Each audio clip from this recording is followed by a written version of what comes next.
Broadcasting from the business capital of the world, this is the Podcast Business News Network. Hey, welcome back, everybody. She is somebody that offers insight in many, many different areas. Today, we're going to focus on intuition, your intuition, her intuition. It's our belief. She and I believe we're on the same page here, that we all have intuition.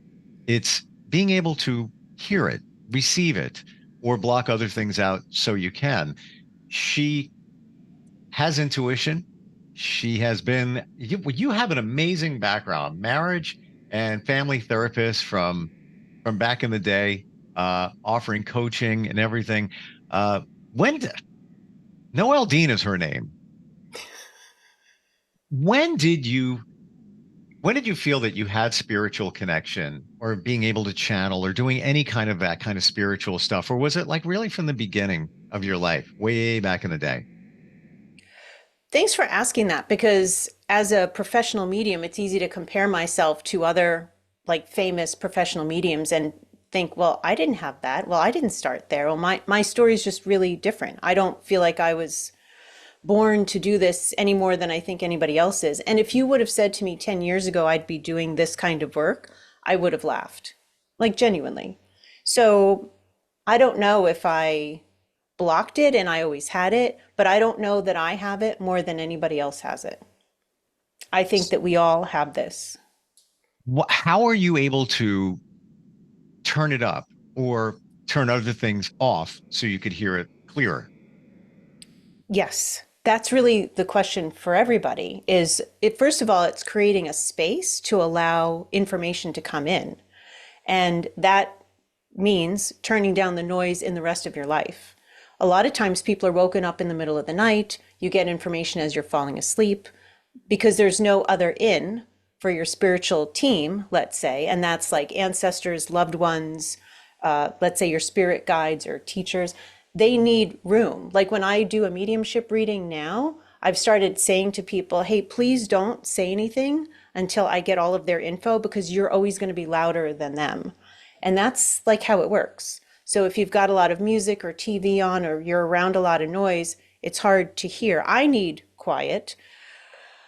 And some people do well when they're anxious and they get a lot of information. But I think we all have to figure out what actually works for each of us individually. Sorry, I feel like I kind of sideswiped your question a little bit there. No, not at all. But you made me think about another aspect. Some have told me that before you go to sleep, if you want answers, set the intention. Ask to receive information while you're sleeping for the exact reason that you just said, because you're open to it and you don't have all this going on while you're sleeping, and that you may get up to go to the bathroom. And how many times are like, I have to sleep. Like, I'm not going to turn the light on because that's going to wake me up. And then you go back to sleep. So you may have gotten a download, you may have gotten insight information, but you didn't write it down or anything. You just went back to sleep. Or maybe you had a little flick of something and like, oh, I'll process that in the morning. It's gone. You totally forget it. It's not coming back anytime soon. Would you say setting that intention before you go to sleep is a way to go?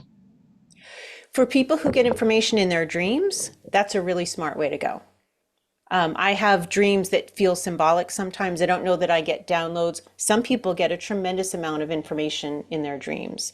I realized recently, especially after we talked last week, that I'm getting a lot of information just as I'm about to fall asleep. And it's frustrating because I have taken something to help me sleep. So I'm a bit groggy and I'm tired and I'm always afraid of forgetting. So I pull out my phone and I record it in my notes app as best as I can because I'll never remember the next day. But I decided I'm going to try harder to be more available during the day so that it's not happening like that. So actually, I've been walking with the intention of getting a message and recording it because I've been asking for help. I've been asking for suggestions about things and I'm getting it. But I have to be quiet on the inside. And I think the hardest thing is for people to learn to trust themselves, that they're actually getting information and they're not making it up. There's an interesting point. How do you tell a difference? You've got something. Yeah. Hmm. Well, here's a distinction I came up with. Surprising and unexpected. So let's say you, Hmm. Steve, were like, let me try this. And you had a quiet space where you felt comfortable and you could kind of turn your brain off because you have to kind of not think. And you just let in whatever was coming in, using whichever sense. Maybe you saw something or you heard something, and it was something really, you're like, almost like, what the hell was that? Like, I just saw this pink elephant all decorated and flying around. And so you would be surprised and unexpected. That could be a way for you to know for Hmm. yourself you didn't make that Hmm. up. Wow. Isn't it interesting when you sit with yourself and you look at your life and you get like maybe just a flash of maybe something from years ago and how you may piece it together that to now and how they are somewhat connected. Like there's a little bit of a dramatic arch, but until you thought about it, and again, you could be 30, 40, 50, 60, whatever, it doesn't even matter. But there's like, oh, that's interesting how that was then and this is now. And there is somewhat of a connection for all of this. Um, and then you just let it go because you're like, man, I don't know. Yeah, like just like you said, it's like, how do you know if there really is? But it makes you think for a moment when you start piecing things together, whatever they may be. Yeah, I could be wrong, but I have these moments where I'm sitting and thinking about stuff. Also, because I teach and talk to people, I really want to be clear about what's happening for me so I can help other people distinguish things for themselves. And I feel like I've maybe lost some of that sense of what is me and what is coming through me at times. So it's a little bit tricky in that way, but it doesn't bother me. I just feel very connected and I don't care to have that distinction. But what you're describing sometimes happens during a reading or just in general, where I feel like a memory from the past comes in to help me remember something. And how I look at it, oh, this arrived, this came to me. You mentioned a download. I feel like people in spirit use whatever they can to impress upon us a memory, a principle, something for us to reflect on to help us move forward. So if I was in your situation, I would say, I'm feeling reminded of whatever this thing is because I know it's information, because I'm asking for information when I'm sitting in a space of, okay, I'm here to receive. I feel Hmm. like it's all information. If you sat there very quietly, head to toe, and like whatever comes in, you're just going to assume. I was thinking about helping people who are newly grieving because they just lost somebody, and the idea that just try to be this blank slate and whatever comes in, assume it is, pretend if you have to, that it's potentially a message from your loved one because you're making space for that. It's hard when you're grieving. There's a heaviness to the energy of grief, just like any other sort of sadness or depression that can block out being sensitive. So it's a little bit tricky. You have to kind of keep Hmm. it light. When you get information to share with somebody else, does it sometimes show up as something connected to your life that you share with them? Oh, Something like you can relate to it. absolutely. And I think I put this in my book. I recently wrote a book to help people with learning mediumship for themselves. And one of my best examples is I was doing a reading and I suddenly had this visual of this uh, box of greeting cards that I had when I must have been 6 or 7. And there were these fancy ladies, they were drawings in ball gowns. They were beautiful. And I looked at them a lot. I don't know that I ever used them. And in the reading, what the idea was coming in was like valuing something, but never actually using it, like saving it for a special occasion that never came. They used a memory I hadn't thought of in like 40 years to bring across a point. Yeah. And I was really startled by that because that was, I think, one of the first times it happened that dramatically in my head. Wow. Yeah, but I Uh, am an example. I am, my frame of reference is part of what they use. And I think also because I'm a therapist and I care about relationships and dynamics and personalities and like nuances within communication, that's a lot of what I get. I get very different information, I believe, or how I get it is different than what other people get. Like evidential mediums get how the person died, maybe even where they lived, what they did as a career. I don't even think of that stuff. In my world, I want this person to come through. They usually bring up something in the very beginning that the person relates to that's like, okay, we're flowing, we're good. And then their personality comes through in what they say, whether they cuss or not. Sometimes their Hmm. phrases come through me, sometimes a hand gesture, and they give me a sense of their personality as if I was in the room with them. It's That's a beautiful. super cool way to look at it. And I never thought of it that way. But when I Mm, take these pieces that you're presenting right now, you focus on relationships because of your background as being a marriage and family therapist. There are other mediums that have a medical background, mhm. and then that comes forward. They will focus more on how the person passed. And I never thought of that until you just brought that up. And Mm, I know some mediums.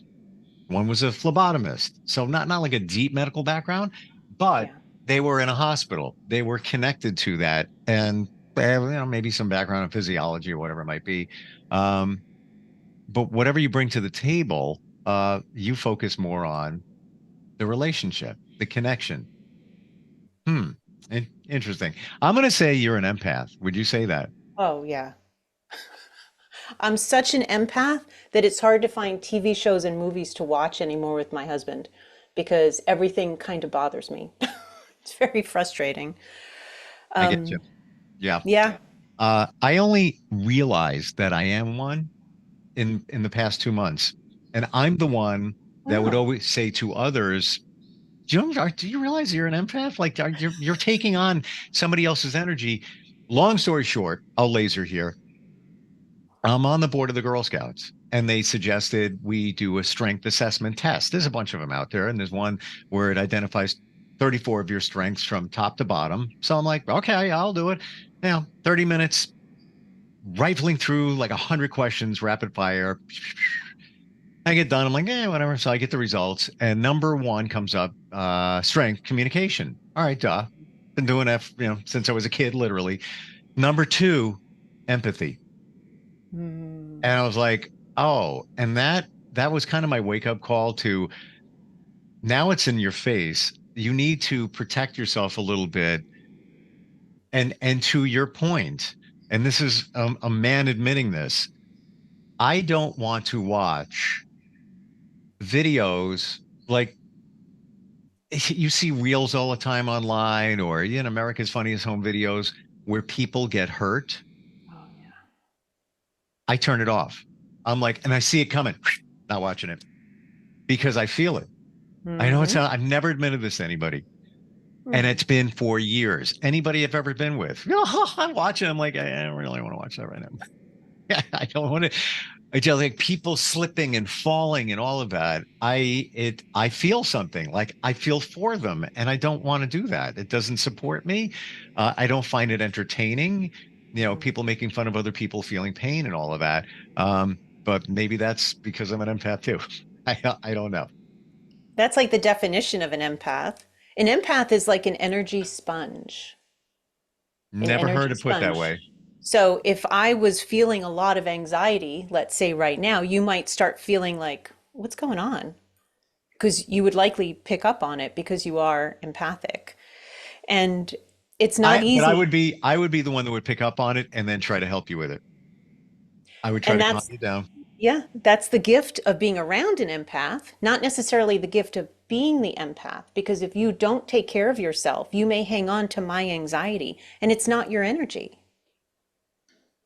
I know exactly what you're talking about. Not you personally, but I mean, just in Yeah. my life, I find, I seem to find all those people that Yeah. have that.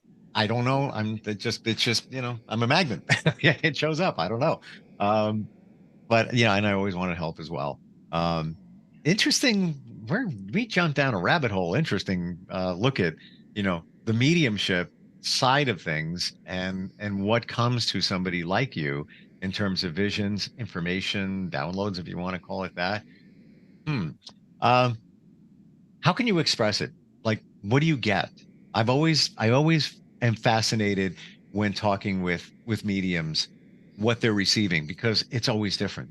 Hmm. Visuals, sound, feeling, it's always different for everybody. Yeah, so we have, they're called the clairs. It's just clear senses, and it's based on each of our senses. So a download, if you just suddenly know something, is clair cognizance. And I think that's the trickiest one. And a lot of people have that. And that's, I think, when you most feel like you're making stuff up, is where you just get information. You suddenly know something and it can start pouring out of your mouth. I do get that. And I just did a mediumship session recently where it felt very different. And I got a lot of claircognizance, a lot of just knowing what the person in spirit was saying without them showing me the words, which is what I normally get most of. And that's clairvoyance, where I see things in my mind's eye. I hear a lot of things. I get a lot of music. And I'm actually sitting with dissecting that a bit more to amp up my own mediumship and to be able to help other people with theirs. Of I had this moment, we'll all get music. I think it's very common for us to get music. But if you, let's say you hear a song you haven't heard in like 30 years or even less, but something that just seems totally unexpected. If we hear the radio when we're driving and then we stop the car, that song may stay stuck in our head. But imagine something you have no reason to have thought. I just in getting ready for this, I started hearing Saturday Night by the Bay City Rollers. Why Saturday Night by the Bay? I have no idea, but to me that was a piece of information. But the other night I was hearing this song and I couldn't sleep, and it was getting kind of louder and going around, and it was the first time I thought to ask, because I trust my intuition. It occurred to me to ask, and then why am I hearing this song now? And I got introduced to a whole beautiful being from a previous life. It's going to sound anyway, who was my daughter in a previous life. And so I came downstairs. I was trying to go to sleep, but then I was like, this is way more important. And then I came down and just let the information come in. I have learned to trust what I get because of years of doing readings for other people, and they validate what I'm getting. So I've learned I'm not full of crap. I'm not making stuff up. I'm certainly not trying to. I'm not that creative. And I met somebody who is coming in to help me do some of the work that I'm doing, and it was beautiful. Hmm. But I'm open to those kinds of things. Anyway, I think the trusting in the universe that what's coming through is for your highest good, and setting those intentions. Again, I put this in a book because I really wanted it to be widely available to people. Maybe the therapist in me is like, boundaries, boundaries, boundaries. Because we have to have clear boundaries. We need to do things safely, or we're going to freak ourselves the heck out and not want to do it again. I Mm-hmm. know I would. I'm right with you on the music thing. Part of it's because I played music on the radio since I was a kid. Um, but I'll hear songs and I'm like, why am I hearing this? What's the message? And I always feel there's a reason why. And do you ever sit there and just try to dissect, like, what's with the lyrics of that song? Why am I hearing it again? Why did I wake up hearing it? Sometimes I don't have a connection. Why? But then there's other songs where I feel so connected and I can play it over and over again. Even more recent songs. I'm like, why is it like screaming at me that I gotta play it again? I'm gonna play it again. I'm gonna play it again. It's weird. I still haven't figured it out, but I will tell you this. Last year, I was had a situation and I was asking for an answer. And I knew there was an answer there. And I just threw it to the wind. Hey, give me an Mm. answer. And about 2 minutes from this office, and Let It Be by the Beatles dropped into my head. And I'm like, whoa. And I'm like, there will be an answer. Let it be. And I'm not trying to hear the song. And there's also in the beginning, it talks about Mother Mary. That's actually not a biblical reference. That's a reference to his mom. Her name was Mary. Oh, I never knew And that. yeah, and my mom's name was Rose Mary. So I have a feeling that she threw that out there. 2 minutes later, I walk in. put the coffee down, get ready to work. Phone rings, pick it up. That was the answer. I got the answer, what I was looking for. And it was very impactful, personal. It, if you look in the office over there, you will see the lyrics to Let It Be on the wall Hmm. because there will be an answer. and I got the, I got the answer. Um, but I asked for it. So I think many Yeah. of us don't ask that you should, if you're looking for an answer, whatever it might be, ask, ask you, whoever, if you believe in, a God or religion, universe, whatever, spirit guides, whoever's around me, throw me something, give me what you got. Um, I look at it this way, can't hurt. Why not? Yeah. And I feel like also if you're asking for advice, like, don't be a jerk. Listen, Well, listen. You yeah. don't have to do exactly what you're being told. But, there's also other senses I would like to mention. When I started out doing mediumship, I think I had some clairaudience and clairvoyance. But when I was training in medical intuition, I was told only use clairvoyance. And I was like, that's not my strongest thing. I don't know how to do that. But I was taught by the woman who runs the practical path where she trains people in medical intuition that clairvoyance, seeing things going on with people, is the most neutral and you don't want to absorb because obviously you're an empath because an empath does this kind of work. So I actually had to work at really strengthening my clairvoyance, but she taught me in that you can develop any of them. So I have kind of all of them. I have clairsentience where I feel things in my body. I'll Wow. feel pain or a poke or chills, or sometimes I feel a little like swirling on my head. Sometimes that's my aunt.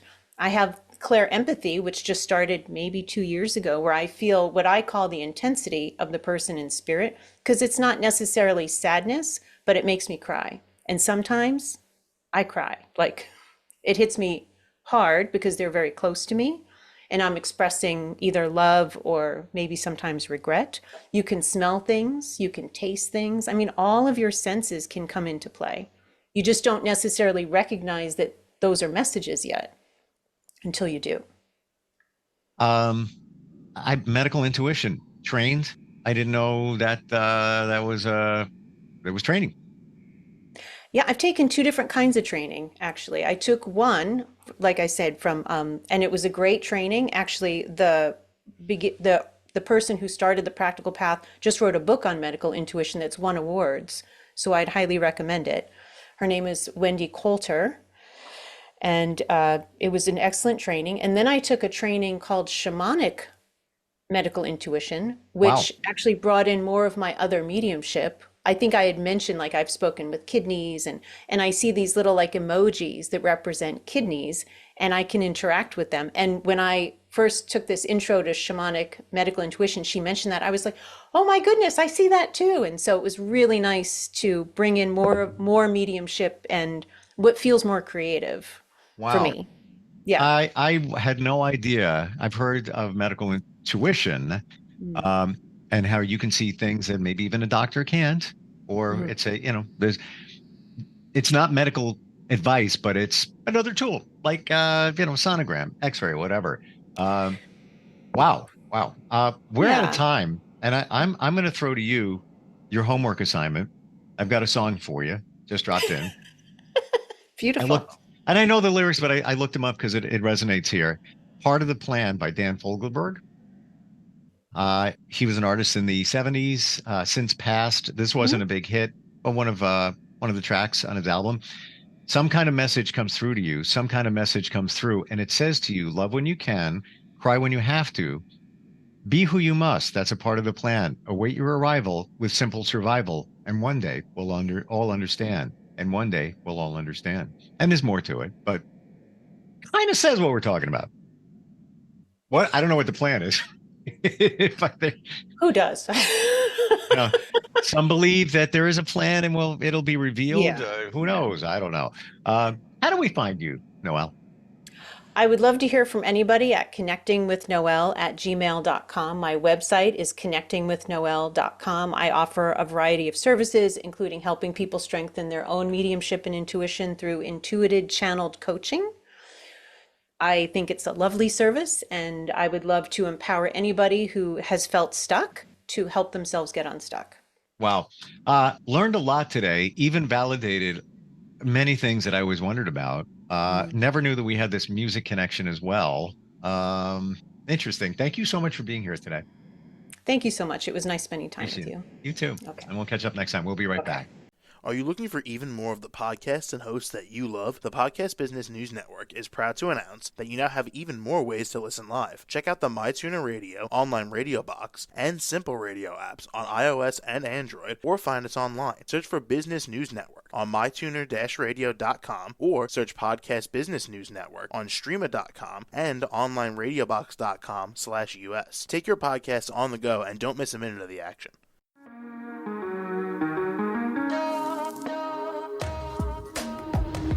Broadcasting from the business capital of the world, this is the Podcast Business News Network. For nearly 2,000 severely injured veterans, everyday life has become filled with barriers. Day-to-day simple tasks can become pretty daunting. I have to carry my chair up 2 flights of steps or have somebody do it for me. What scares me the most is just the falling. When I'm struggling with my house, I think, to have that one great barrier just knocked down, I mean, it's crucial. Home for Our Troops is a wonderful nonprofit that builds a Mortgage-free, fully adaptive, handicap-accessible house. And there's no catch. It'll be our very first home that we've ever owned. This is a game changer. This is where your life begins again. We need you to join us in completing this important mission. Please visit hfotusa.org and help build homes and rebuild lives. Because of you, everything's going to be okay.